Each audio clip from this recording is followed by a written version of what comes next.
vossas Bíblias, por gentileza. Evangelho Jesus Cristo, escrito por João, capítulo de número 4. Glória a Deus. João, capítulo de número 4.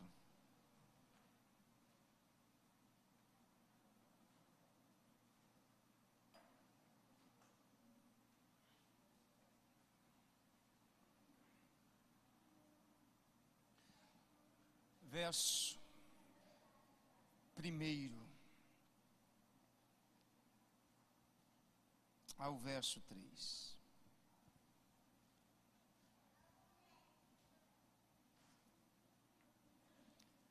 E quando o Senhor entendeu que os fariseus tinham ouvido que Jesus fazia e batizava mais discípulos do que João, ainda que Jesus mesmo não batizava, mas os seus discípulos.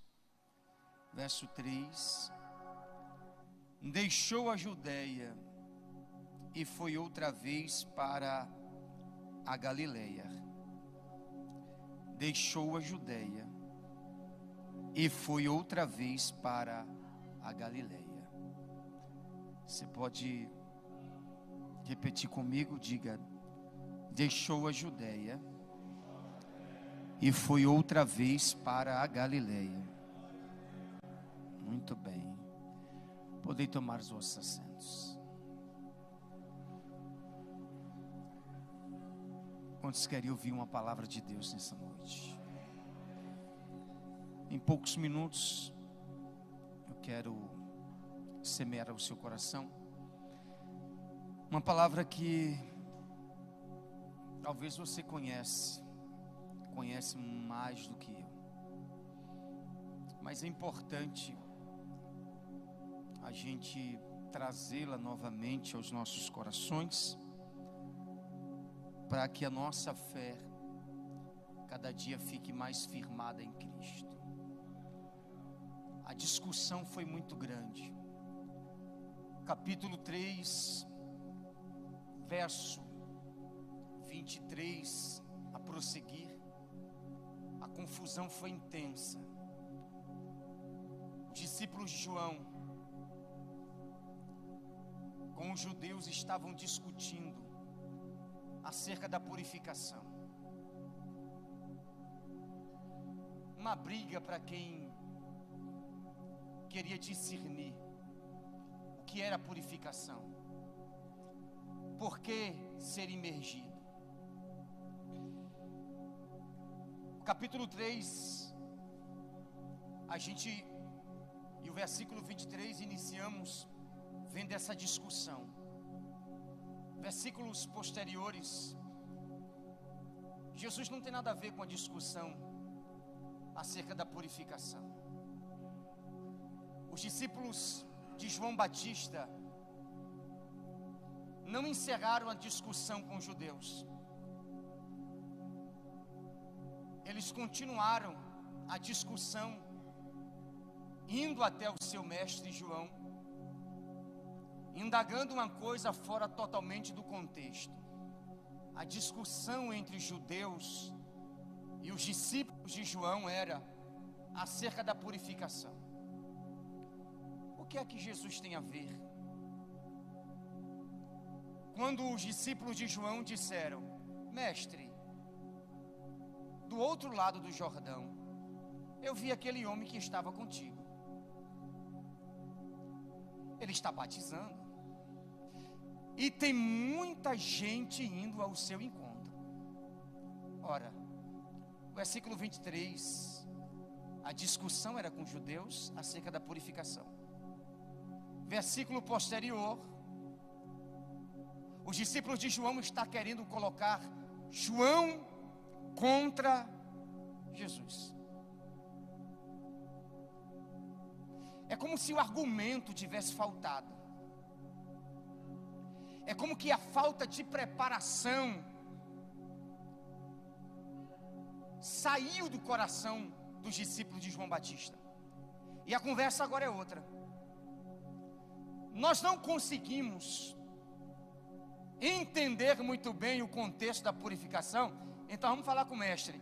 Eu vi aquele que estava contigo lá do outro lado do Jordão batizando. E olhe que ele está arrebatando muito mais gente do que o Senhor.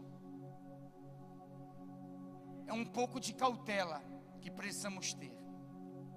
Porque quem está colocando aqui um líder contra o outro é os discípulos. Precisamos ter cuidado com isso. Quem está fazendo com que haja um choque ministerial aqui é os discípulos. Graças a Deus que quem recebe a informação tem maturidade suficiente. Que quem recebe a informação tem maturidade o suficiente para dar uma resposta à altura. Quando os discípulos disseram, aquele que está contigo, que estava contigo do outro lado do Jordão, está batizando e arrebatando pessoas mais do que o Senhor, eu não sei qual era a intenção, mas a resposta foi boa. Ele disse, o homem não tem nada, se do alto céu não vier. João estava dizendo, o homem terreno não é superior àqueles que veio da altura.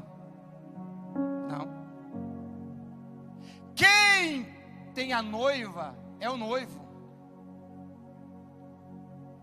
O amigo do noivo ouve a sua voz e alegra-se gradativamente com ele, porque ele está o servindo.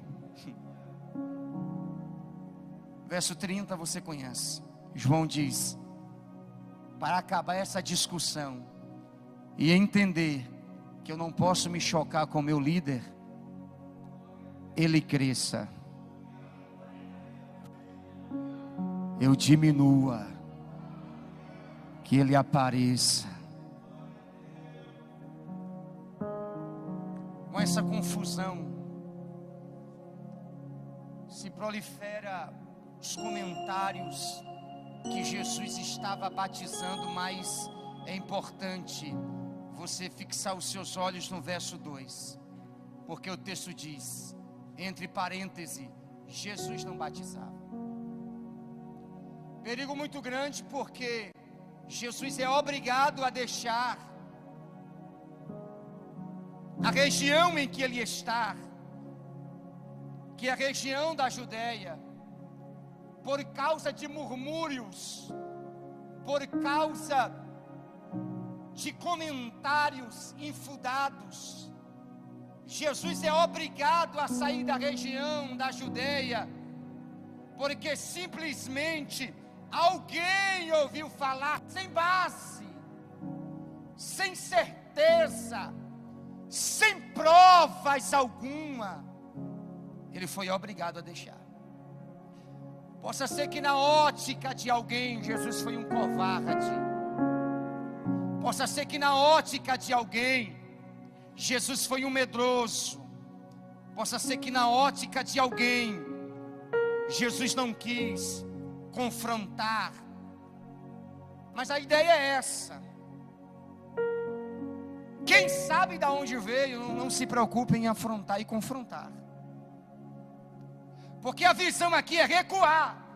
Porque recuar nunca foi sinônimo de fraqueza. Vou repetir. Recuar nunca foi sinônimo de fraqueza, mas sim de sabedoria. Maldade popular, quando um não quer, faz o quê? Quando um não quer, o fato de retroceder não quer dizer que eu sou covarde. O fato de recuar não quer dizer que eu sou medroso. O fato de recuar quer dizer que eu tenho sabedoria, porque quando um não quer, dois não brigam. Primeiro porque eu não preciso provar que eu estou batizando. Eu não preciso provar que eu batizei, porque a minha caminhada fala por mim, a minha trajetória fala por mim.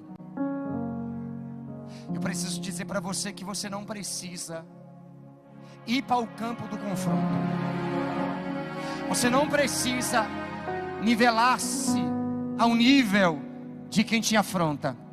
Você simplesmente precisa transmitir a sabedoria que Deus já te deu.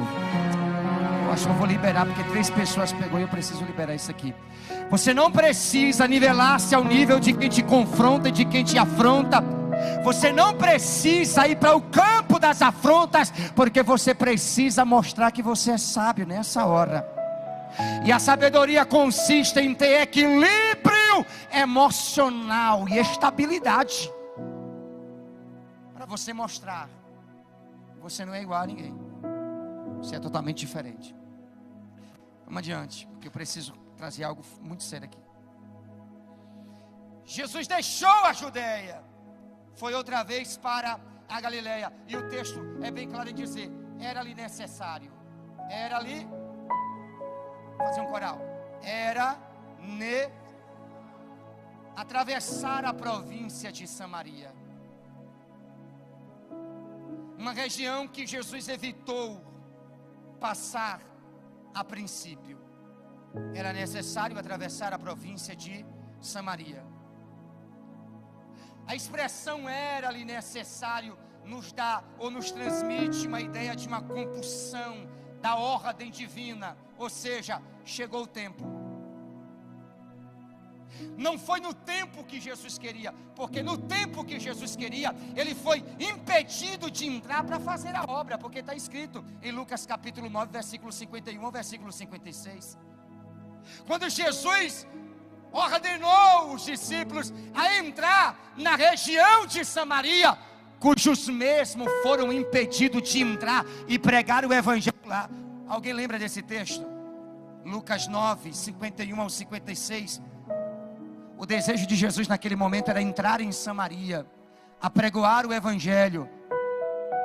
A princípio Deus disse para Tiago e João, disse: entra, vai nas alfândegas, pede abrigo, prega. Só que ao chegar lá, o samaritano disse: aqui você não prega, pare. Aqui você não entra, pare. Naquele momento o desejo de Jesus era entrar. Naquele momento o desejo de Jesus era entrar para pregar o evangelho. Porém, foi impossibilitado de entrar. É tanto que os discípulos, ao serem impedidos de entrar na cidade, Tiago e João disseram assim: mestre, é o seguinte, tentamos fazer o que o Senhor disse. Eu posso ver a ignorância na voz dos discípulos. A ignorância. E na hora da ignorância a gente fala muita besteira, muita doideira, fala muito besterol. E ele: mestre, ainda há pouco tentamos entrar lá para pregar o evangelho, mas na verdade a gente foi impedido. Um olhou para o outro e assim: mas eu tenho uma ideia. Qual é? Quer que a gente ore e caia fogo do céu e mata essa raça todinha, como Elias fez? A falta de equilíbrio faz com que a gente transmita palavras que não produz efeito de edificação na vida de ninguém. Ele disse: quer que a gente ore e caia fogo do céu para consumir todos esses moradores aqui, porque nos impediu de entrar. Não é que ele nos impediu, é porque não tinha chegado a hora de entrar. E quando chegar a hora, a obra vai ser completa. Eu vou falar de novo. Tem horas que Deus precisa nos impedir de entrar em certos ambientes, em certos lugares, de pregar em certos ambientes, porque a hora ainda não é chegada. E não é porque a hora é chegada que você vai andar que nem um louco, desordeiro, batendo cabeça. Deus está dizendo: o Filho do Homem não veio matar, o Filho do Homem veio salvar, independente do tempo e do lugar que você está.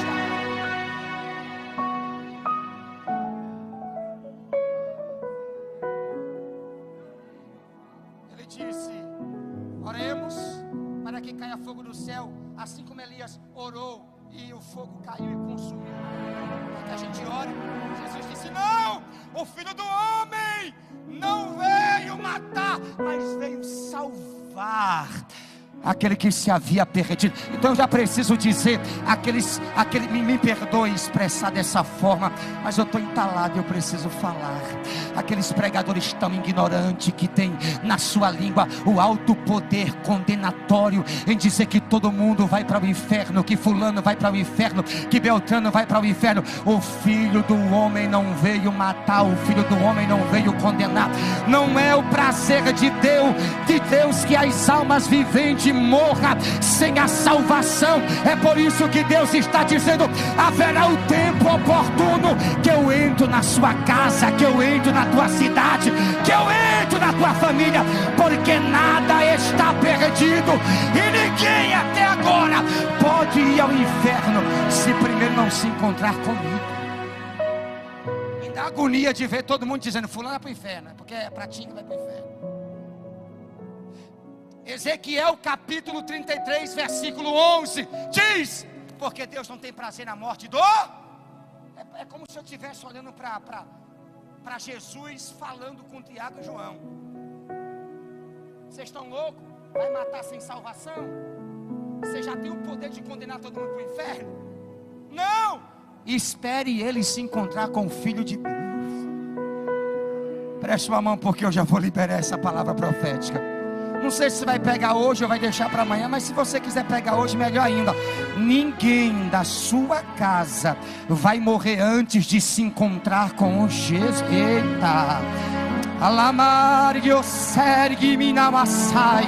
Eu preciso liberar para você: ninguém da sua casa vai morrer antes de se encontrar com o dono da salvação, porque Deus está dizendo: eu não tenho prazer na morte do ímpio. Por isso que eu quero que todos os homens cheguem ao pleno conhecimento da graça, para que recebam a salvação. Pastor, fulano disse que vai morrer. Não, fulano não tem o poder. Jesus disse: aquieta, tenha calma, não é a hora não. Eu queria entrar, mas não chegou a hora. Mas beleza, olha o que o texto diz: era-lhe necessário compulsão da ordem divina. Ou seja, Jesus está debaixo de um direcionamento, e a hora chegou e entraram em Samaria. O texto diz: era-lhe necessário passar por... Agora grita bem alto: sensibilidade. De novo, diga: sensibilidade para viver o chamado. Se fosse outro, dizia: já que ele não deixou eu entrar a primeira vez, também não vou passar lá mais, vou virar as costas. Já que eu não entrei a primeira vez em Samaria para pregar para os samaritanos, também não vou mais. Depois que a porta fechou, eu não entro mais. Só que o texto diz: é necessário sensibilidade. Ele estava dizendo: eu não queria, mas eu estou sentindo vontade de passar lá agora. Eu vou dizer: eu não queria, mas eu estou sentindo a chamada queimar. Eu estou sentindo a vocação falar mais alto. Porque quem tem chamada pode fechar a porta uma vez, ele não desiste. Pode fechar a porta duas vezes, ele não desiste. Pode fechar a porta a terceira vez, mas ele não desiste. Porque quem tem sensibilidade, ele não para no primeiro obstáculo, ele não para na primeira dificuldade, ele insiste em bater na porta para continuar. Ô irmão, posso falar uma coisa para você? Quem tem sensibilidade para viver o chamado, ele não para quando fecha uma porta para ele a primeira vez. Ele diz: fechou uma, mas eu vou tentar de novo. Fecha, eu vou tentar de novo. Se não deu para eu ir a primeira vez, eu vou na segunda. E se fechar a segunda, eu vou na terceira. Porque sensibilidade só tem quem ouve a voz daquele que chamou.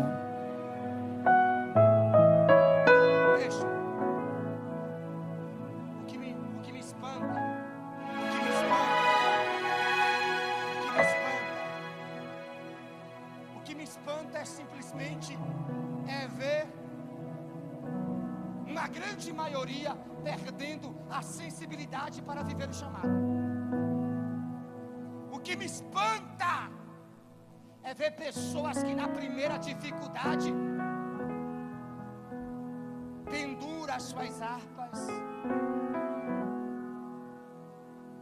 embainha a sua espada. O que me espanta é ver pessoas que na primeira dificuldade para. Pastor, eu queria fazer um concurso, mas não passei. Aí vai desistir porque você não passou na primeira.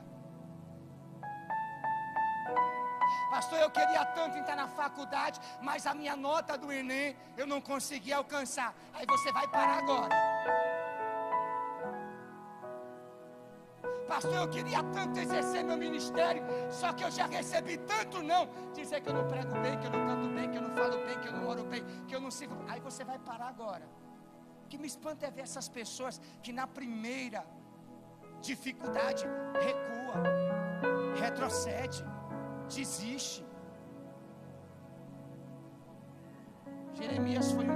Isaías foi um cara que me espanta, porque o capítulo 6 ele disse o seguinte: eu vi o Senhor assentado num alto e sublime. Ele teve sensibilidade para ver, sim ou não? Só que para ele ver o Senhor assentado no alto e sublime trono, o versículo 1 diz: no ano em que morreu. Morreu o quê? Morreu o rei Uzias. Por quê? Porque Uzias estava impedindo de ver o Senhor assentado no alto e sublime trono. Posso falar uma coisa para você? Hoje, esse medo vai morrer da tua vida. Vai pegar hoje e vai deixar para amanhã. Esse medo vai morrer da tua vida hoje. Essa dificuldade vai morrer da tua vida hoje.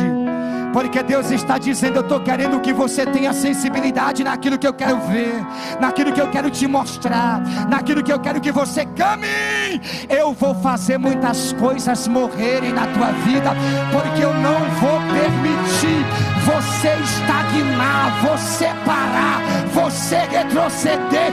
Eu não vou permitir você ficar debaixo de um pé de zimbro, dizendo: acabou, vou morrer, já fez tanto.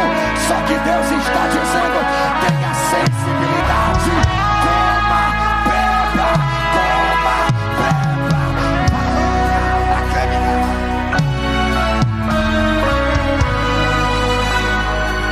me preste uma mão levantada, porque eu preciso liberar essa palavra profética. Me preste uma mão levantada, porque eu preciso liberar essa palavra profética. Hoje toda dificuldade está caindo, hoje toda barreira está caindo, hoje todo empecilho está caindo. O meu Deus está dizendo: eu estou gerando sensibilidade para você viver o chamado que eu te confiei, a vocação que eu te dei. Não é hora de estagnar, é hora de se levantar e viver.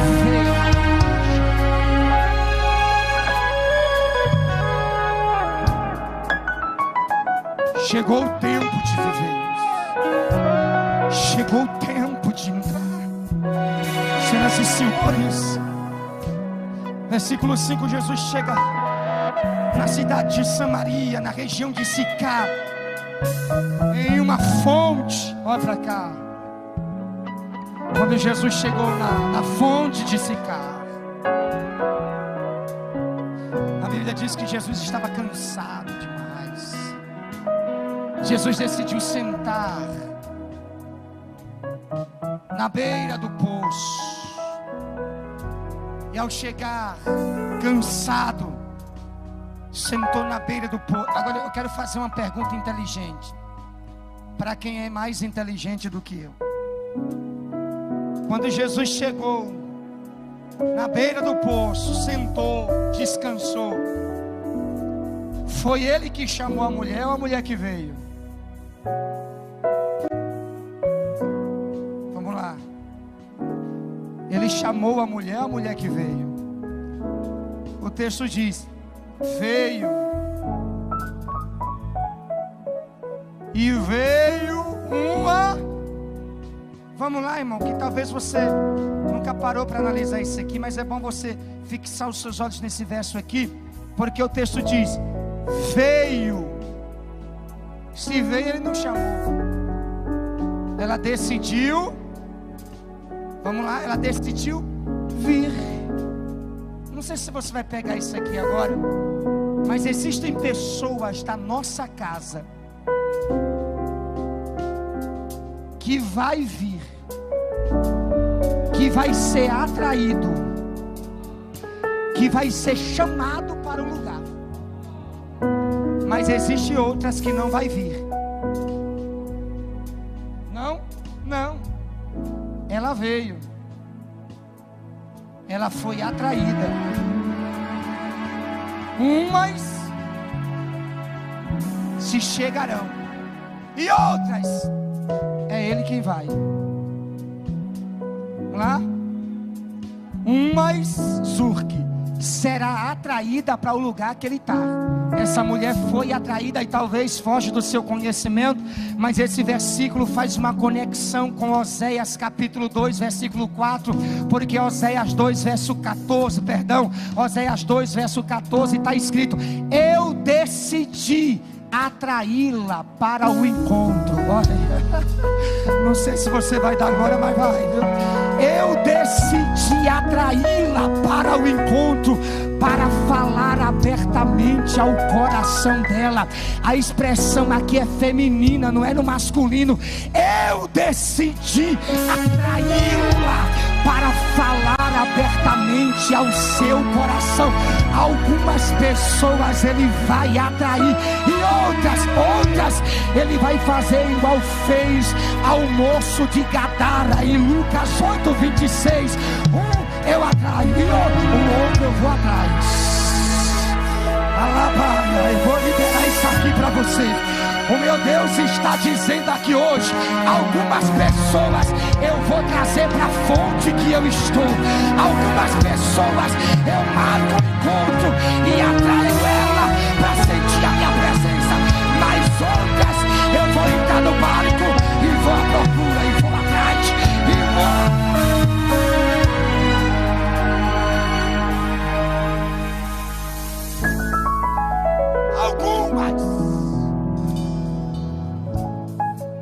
Ele decide chamar, atrair. Vai. Calma aí, não se espante.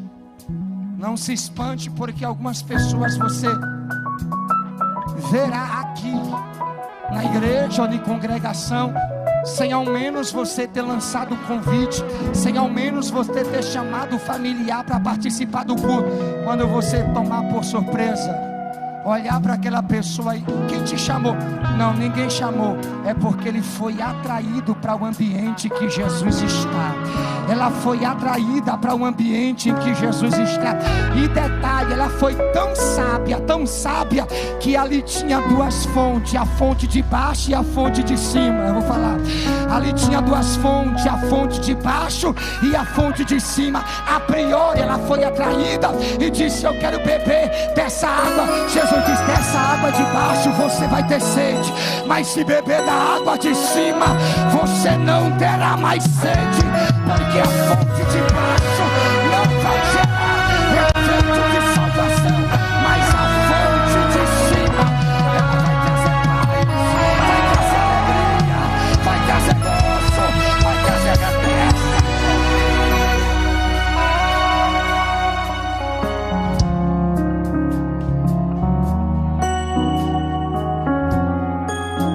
Geralmente quem ele atrai não dá problema de saciar a sede, mas quem ele vai atrás, irmão, olha, tem gente que Deus traz, porque Deus não vê dificuldade em trazer, mas aqueles que Jesus vai atrás, é que o coração é mais duro e pesado. Jesus diz: esse aí eu não consigo atrair não, esse aí eu tenho que ir para quebrar a corrente, esse aí eu tenho que ir para trazer libertação. Uns eu atraio, outros eu vou para quebrar, eu vou para trazer a libertação. A fonte, ela diz: Jesus disse: dá um pouco de beber. Como tu, sendo judeu, pede água a mim, que sua mulher é samaritana.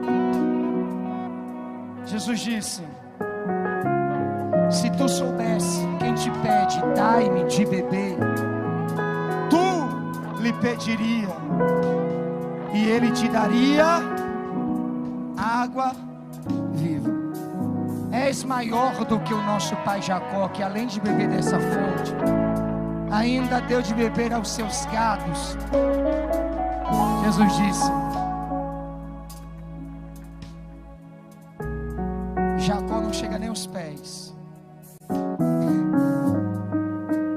Jacó não vai chegar nem aos pés daquilo que eu tenho para te dar. Ela disse: então eu quero dessa água. Eu quero parar aqui para dizer uma coisa para você. Jesus é especialista em criar situação só para salvar alguém. Posso falar de novo? Jesus é especialista em criar situação só para salvar alguém. Quando aquela mulher disse: eu quero água, Jesus disse: você quer água? Ela disse: quero. Você quer mesmo? Quero. Jesus disse: então vai fazer o seguinte: chama lá o teu marido. Ela disse: eu não tenho. É perigosa. Tiveste 5, e o que você tem agora não é perigosa, muito perigosa. Teve 5, e o que você tem agora não é seu. Ela parou e revelou o nível que Cristo estava. Ela disse: tu és profeta? Tu és profeta? Jesus Cristo vai chamar o teu marido. Jesus cria uma situação para trazer a salvação para essa mulher. E quando Cristo cria uma situação, ninguém foge da situação que Ele cria. Ninguém foge do arco que Ele arma, do laço que Ele arma. Porque quando Ele arma perfeitamente, a ponto de alguém dizer: eu não tenho marido. Jesus disse: disseste bem, porque teve 5, e o que você tem agora não é. Jesus disse: eu vim hoje para arrancar a mazela que há no seu coração. Eu vim hoje para arrancar o mal que estava predominando você. Disseste bem, porque hoje eu vou mudar o quadro da sua vida. Verso 29. O cântaro que estava sobre a cabeça da mulher, ela jogou no chão. Diga: ela jogou. Mais rápido, mais forte. Diga: ela jogou o cântaro no chão. Porque quando ela joga o cântaro no chão, ela estava dizendo: se Ele revelou o meu passado, Ele modifica o meu presente e prepara o meu. Preste uma mão. O passado está sendo arrancado hoje da tua vida. O passado está sendo arrancado hoje da tua história. O passado está sendo arrancado hoje da sua história familiar, porque Deus está dizendo: eu vim criar situação para trazer a salvação para alguém da tua casa. E prepare, porque quando eu fazer o cântaro cair, é sinal que a história de alguém está mudando. É sinal que a história de alguém está sendo transformada. Ela está dizendo: tu és profeta, tu és o Cristo. Saberão que o Senhor Deus é aquele que age na tua casa, é aquele que age na tua vida, é aquele que age na tua vida.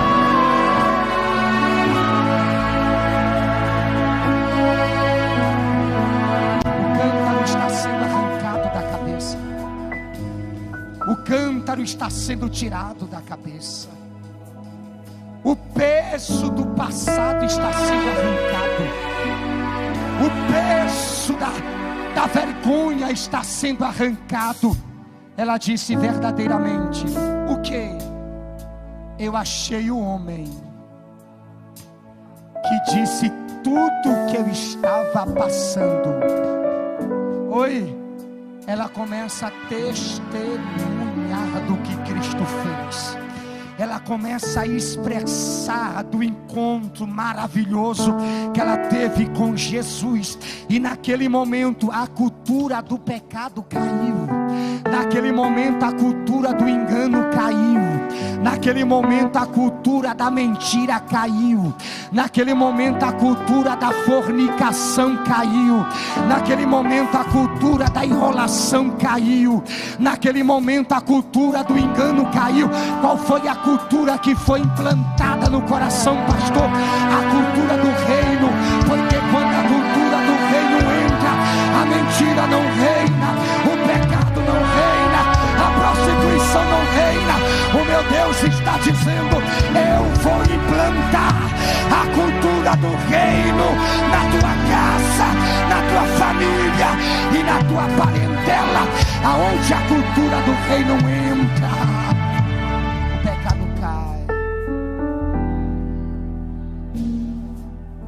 Porque quem caminhava se escondendo,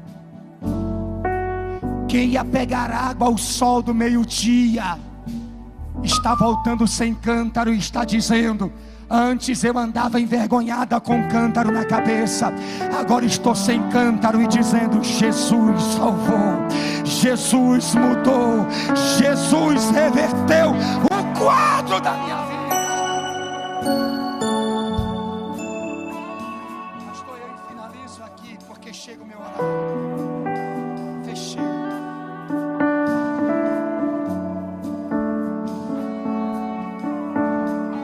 Um dia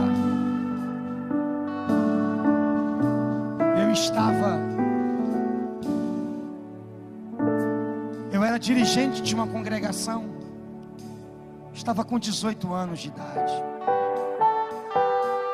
muito novo. Meu maior desejo era ver minha mãe na igreja. E eu comecei a orar, fazer campanha para minha mãe. Eu fui para a igreja. Um ano de oração. E todos os dias eu lançava o convite para ela: venha, mãe, vamos para o culto. Ah, eu sou pastor de lá, seu filho, o improvável. Ela disse: não vou porque eu não gosto de crente. Um dia em um culto de Natal, eu organizando o culto, ela decidiu ir ao culto. Na porta da igreja, o tamanco dela quebrou. Ela pegou o tamanco quebrado do pastor Zé Wilson e disse: eu não vou mais, não entro na igreja mais.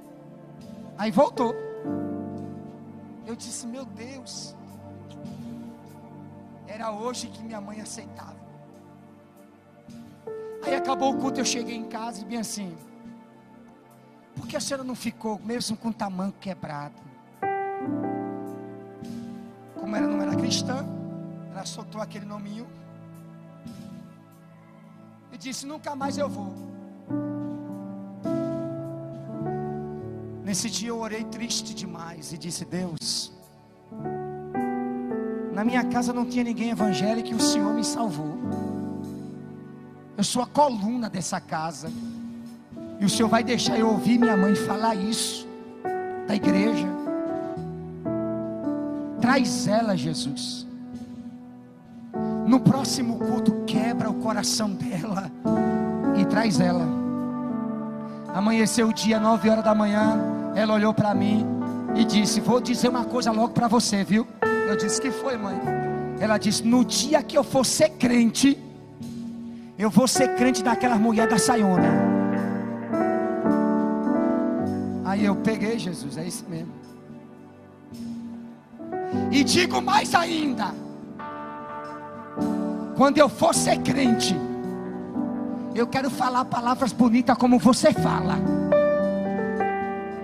Não sei se você vai dar glória, mas há 10 anos atrás ela entrou pela porta da igreja, Ninguém fez o apelo. Ela levantou a mão e disse: eu quero aceitar Jesus. Mas o gostoso é que tudo que ela pediu se cumpriu. Porque com 65 anos de idade, Caio, ela prega como gente grande, meu amigo. E ainda melhor, ela disse assim: se Deus me der oportunidade, eu quero fazer a obra dele com amor. Ela foi levantada dirigente em ciclo de oração com 62 anos de idade, pregando, cantando. É porque quando esse Jesus entra, ele entra para mudar, ele entra para quebrar, ele está...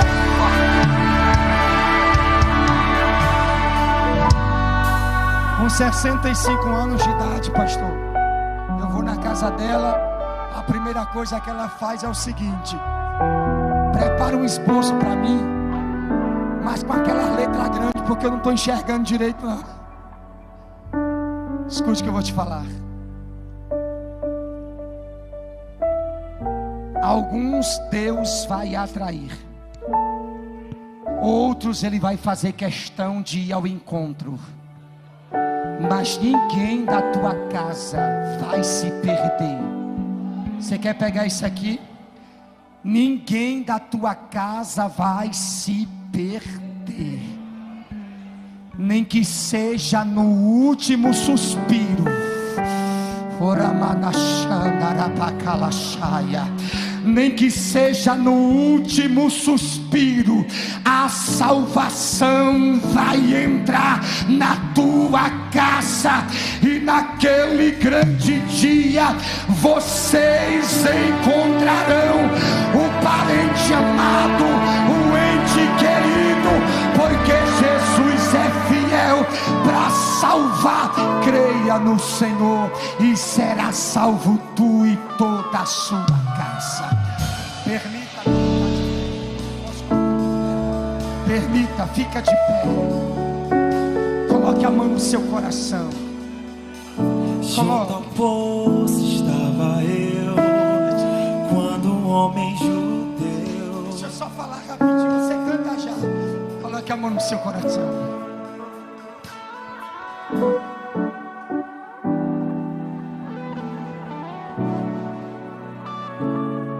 Eu não sei qual poço você está, não sei qual vale você está passando, mas guarde o que eu vou te dizer. Dentro desse vale desértico da vida, você vai contemplar os níveis de Jesus Cristo sobre ele. Você vai identificar Jesus como Cristo ungido. Você vai identificar Cristo como profeta, e você vai identificar Cristo como Messias prometido. Deus vai revelar os níveis do seu poder sobre a sua vida. Você não vai se perder, ninguém vai se perder. Vocês contemplarão com seus olhos o poder de Cristo sobre a sua família. Ele vai saciar a sede de todos. Pai, aqui estão os teus filhos, aqui estão as tuas filhas, que vieram nessa noite no intuito de ouvir a sua palavra e de te adorar. Eu quero pedir ao Senhor que, do mesmo modo que o Senhor revelou-se para a mulher de Samaria, revela-se para o meio da tua igreja, revela-se para os familiares dos teus filhos, que eles possam ter um encontro impactante, marcante com o Senhor, meu Deus, na noite de hoje. Não importa aonde eles estão, mas que o Senhor vá de encontro àqueles que estão perdidos, que o Senhor vá de encontro àqueles que estão todo amarrado, enrolado com o pecado da vida, e desenrola todos eles e manifesta o seu amor e a sua grandeza para a vida daqueles. Em o nome do Senhor Jesus Cristo, eu abençoo teus filhos para a glória do teu santo